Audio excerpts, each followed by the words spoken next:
Chapter 47. Saber's image abruptly vanished, and Mr. Blue pressed a button. The doorway to the Endless materializing on the other side of Purge's immense interior. Sully began to follow him, as did the Rapids, when the Time Lord in the azure suit stopped them. I mean, the Royal. We in, shall we? Yet, no worries, I will return momentarily. His wild blue eyes wandered toward the Endless. Childlike, the rest of his body followed. Sully shook his head. What do we do in the meantime? Overhead, Purge began playing the song In the Meantime, from the Earth band Space Hog. Come up with a name for the Rapids. Something catchy. Mr. Blue disappeared in a short order, as did the doorway to the Endless. Sully sighed. Behind him, from Purge's entry wall, appeared the Time Lord in the cobalt suit. Saber strode beside him with a light smile on her face. The retired Commodore started to look at Mr. Blue closely, fumbling for his glasses. First in his front pockets, then his back pockets, then the top of his head. Around your neck, Saber motioned. Sully kept searching. The Time Lord pointed. Right there. What a bleeding string! The retired Commodore put on his spectacles and stared at Mr. Blue closely. You changed. Nice. You've only just left. Sully noted that, indeed, Mr. Blue had disappeared inside the Endless, looking at tatters, burned, scraped, ragged, singed, blackened hair, and torn, charred, shredded clothing. Almost instantaneously, the Time Lord had re-emerged from somewhere else, pristine in his fresh, immaculate cerulean suit, cleanly groomed with a perfect platinum crew cut, and appearing somehow just a touch younger, perhaps well rested, rejuvenated. Mr. Blue fiddled with his brand new Aegean tie. What did you come up with? You've only been gone a second, Sully said.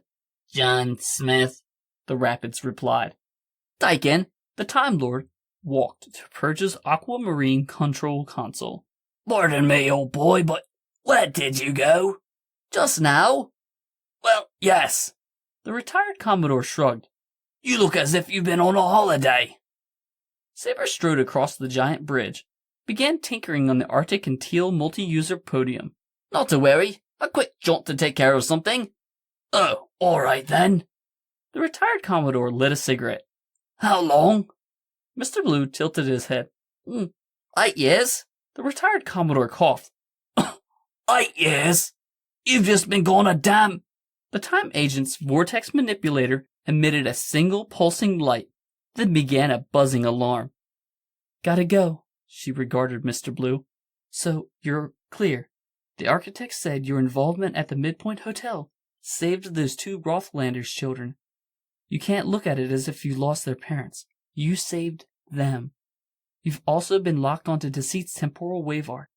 Could be causing that time bitch problems as well, so, all in all, it was a win. Treat it as such. Saber disappeared with a smile and a bright flash. The Time Lord in the cobalt suit spun around to face Sully and the Rapids. Must do better than John Smith. Sorry, he grinned. 8 bloody years, in a literally 1 second. The Rapids, slowly, almost comically, turned from the retired Commodore to face the Time Lord. Ruckus, came the unison voice of a civilization of silicone micro-explorers. No. See, I said you were causing a ruckus. I didn't say to call you ruckus. Negative. Don't be negative, Tin Man. Negatory. You specifically stated, so it seems you want to be called ruckus. Damn it all to hell, Purge. No. I said, seems you want to cause a ruckus. What in 7 hells would I call you? All right, you lot. Oi, give it a rest. Just call the Tin Man ruckus. It's better than John Bloody Smith, for God's sake. The retired Commodore took a deep inhale of smoke in the ensuing silence. So, 2467? Mr. Blue smiled. pleasantly as he typed on Purge's lapis control panels. The black marble time rotor ground away, the highlight patterns on the marble emitting bright Arctic light. Sully's cigarette burned out by itself. Oh, damn it. Mechanical angels sang the song of time in an echo in the distance. Sully always loved Purge's lullaby. He briefly pondered if other time machines made the same wonderful sound when they voyaged hither and yon. The Commodore filed it away as a question to ask a traveler at another time. The retired Commodore, the Time Lord, and the Rapids shook gently when Purge landed. Mr. Blue brushed imaginary dust from his suit, vanishing through Purge's wall, followed by Sully and Ruckus. The group emerged on a passenger deck of what appeared to be a luxury liner.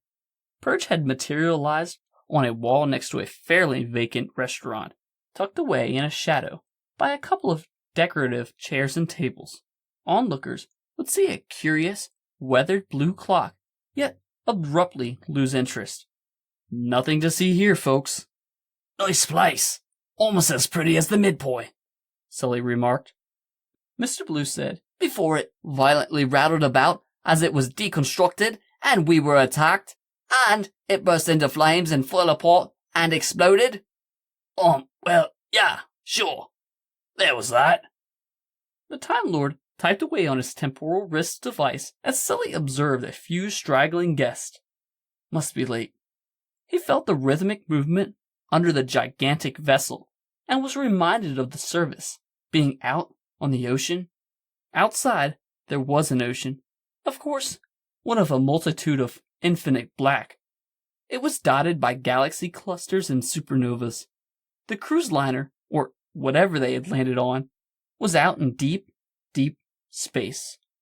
Mr. Blue said, we are on board the HMS Vercingetorix.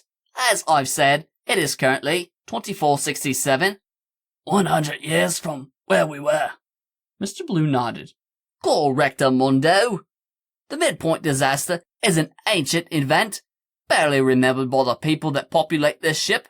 Again, humanity's golden age. They walked for a time before reaching the control room. From the Time Lord's watch, a small beam of teal worked its magic on the security device, allowing the three of them entry. Inside, as Sully was expecting, was extremely advanced technology, the likes of which he would never comprehend, all manned by a small complement of 4 crew members. One sitting in the command chair, presumably the man in charge, turned to face them at the sound of the entry door. The captain almost leaped up from his seat. Excuse me, who are you? Suddenly, the unpredictable Time Lord ran to the captain, leaning forward 3 inches from his face. Eyes pure blue and piercing. I'm here to help Mr. Jones. The captain was quite visibly uneasy, trying to escape the inhuman gaze and bizarre smirk of this stranger in azure. He fell back onto his command chair. What's Captain Jones to you? Navigator Denry looked at his captain incredulously. Captain, that man did not answer you. Who is he? Why is he here? Captain Jones replied, with some surprise. Do you need your ears checked? The man stood here and explained to us all that he was Mr. Blue. Here with his advisor Sully Brontworth, and their security enforcement, codename Ruckus. The Time Lord nodded vigorously. Absolutely affirmative. His finger was shaking. We're experiencing some turbulence on the HMS Vercingetorix because of the temporal quantum plasma spasms near the hyperdrive, which needs capacitor calibration, or else the time matter field will reverse polarity and invert. Navigator Denry was confused. Not confusing at all. Pilot Samran looked back at Captain Jones. Are you sure this is on the level, sir? She asked. The captain looked over at his second in command, an attractive older woman, commander in rank. She was the chief surgeon on board the HMS Vercingetorix, Dr. Jones. She was also his wife. Dr. Jones answered, I was right there, I assure you. There's no need to question your superior officer, Lieutenant Samran. I don't pretend to know how your temporal engineering works. That's why we have theoretical physicists on deck 538. Put us back on course for the Rapids trace signal. Pilot Samran brushed her hair back from her eyes and nodded, sliding her fingers over a series of incomprehensible, glowing 3D grids that caused the HMS Vercingetorix to lurch forward, gathering thrust and momentum, engines at cruising speed as the massive ship glided through space on the course of an energy trail left behind by other microscopic explorers. All rapids? I thought rockets was, all of them. The Time Lord shook his head. Oh no, Ruckus represents the pioneer colony. Isn't that right? Ruckus, a silver and gray metallic humanoid without features, seemed to nod. The first, Mr. Blue continued. By this time, a century later, humans have actually forged a fairly symbolic relationship with the branch race, called the Gold Rapids. The Gold have quite a flair for building space stations, immense ships, all across the solar system. Strange thing is, one day, they're all gone. No explanation. So, there's Gold Rapids now too? Sully shook his head. Sounds like the problems here are complicated enough to warrant you making them worse. Now we have some kind of time travel problems with the Vercingetorix's engines as well. The retired Commodore winked at the Time Lord. Mr. Blue grinned that shark grin. Oh, I made all of that up. Just an excuse to be here. I'm getting pretty good in my hypnotism, don't you think? Didn't say a word. The childishly excited Time Lord lowered to a whisper. Wish I could do a whole room, though. Like the dock. Navigator Denry interrupted them. Timed in, sir. What's that mean, then? Sully asked. Mr. Blue said. Not relevant. They're after the Gold Rapids. But we're not here to help them on their mission. So what, then, is our mission? The Time Lord consulted his temporal wrist device. Ped, touch down fairly close to the window of time when the seat's temporal wave arc will be passing through to kidnap the Jones family here. I'm going to be making damn sure that doesn't happen. Oh, we're babysitting? Sounds simple enough. Mr. Blue's head fell backward to his shoulders, mouth open in exasperation, staring at the ceiling, arms wide. Don't say that. Haven't you learned anything? Quiet, all of you. We have a signal. Plot a course, Captain Jones announced. Navigator Denry performed complicated entries into his workstation for a moment before turning to Captain Jones. It's not leading anywhere, Captain. The captain stood, stalking to Navigator Denry, looking over his shoulder. Come now, son. Don't give me that. We've been tracking the Gold Rapids for 2 months.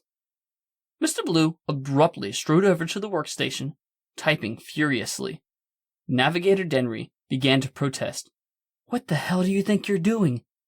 The focused, intense Time Lord ignored the navigator. I've seen this type of signal echo before, he remarked as he plotted an extremely complicated formula. It's in phase now. If you follow the plane out of the elliptic, Mr. Blue slowed in his typing. You can see the trail ends on 1 light month vertical of Earth. There. He slapped one final button, triumphantly. On the view screen of the bridge, Captain Jones, Navigator Denry, Pilot Samran, and Dr. Jones watched a small, cloudy sphere emerge. Almost a planet. Not quite. About 1/10 of the size of Earth. So, finally, Captain Jones announced, we've located the Gold Rapids. Once we recover them, we can investigate why they all disappeared overnight months ago. Captain, I found an anomaly near this planet, or whatever that the Gold are using as their base, Pilot Samran said. Show us. Indeed, highlighted by the computer to be visible, was a trail of wreckage near the dark dwarf planet. Good Lord, Mr. Blue speculated. Look at the trail of debris. It stretches back for 80 light years. That little planet had to have an engine the size of Europe. Is anyone else seeing the sheer scale of what must be taking place here? Enlighten us, expert. Captain Jones ordered the Time Lord. I'm guessing the engine exploded on their route back to the solar system. The Gold Rapids are surely around. You're getting readings. But why did they vanish 2 months back? They put in a lot of effort into hiding the little black sphere. What were they trying to build? Why is it aimed at Earth? Pilot Samran asked. The Time Lord snapped his fingers and pointed at the attractive young lady. Spot on. Excellent question. Navigator Denry announced. Incoming communication, Captain. Who is it? It's, Navigator Denry was obviously flustered. Up with it, man. Them, sir. It's the Gold Rapids. They have a message. Show us. Emblazoned on the screen in bright gold were 3 simple words. Leave Earth now.